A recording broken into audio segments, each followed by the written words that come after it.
Waiting is hard. But waiting without waiting on God is even harder.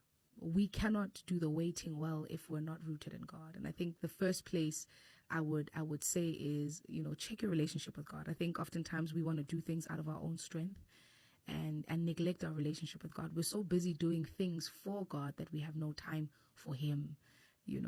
What should be our motivating, or the thing that makes our heart keep desiring to want to see Him smile, is that we are in love first with Him. But more than you being encouraged about waiting for marriage, I hope you're waiting on Him. I hope you are staying. I hope that your private time with Him, I hope that what you do in public is not just there, and in your private life there's no intimacy or fellowship with God. So we think we're fine even when we're not. So check your heart, check your relationship, make sure that He still is the pursuit, and not this feeling of wanting to achieve certain things under the umbrella of Christ. I think it's very easy for us to pursue holiness and purity where it's actually self-centered and it's got nothing to do with God.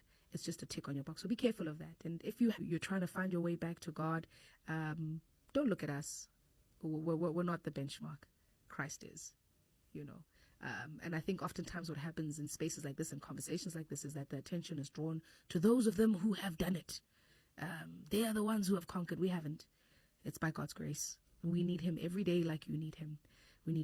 I want to say, let your attention and your focus and your fixation be on Jesus and His love for you and His forgiveness and salvation.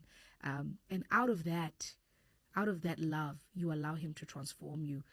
You allow yourself to yield to obedience. But it starts first with loving Him. It starts first with having a relationship with Him. Then the keeping of the commandments is just an expression of that love. So I want to encourage you not to make us the role models and the ones to look at. I think it's great to have people you can see and reference, but let your heart be fixated on Him. Continue to pursue joy in God. Continue to pursue a relationship. And purity is not just sex. It's everything else that comes with it. Your mind, your heart. There are a lot of people who are not having sex but have bad character.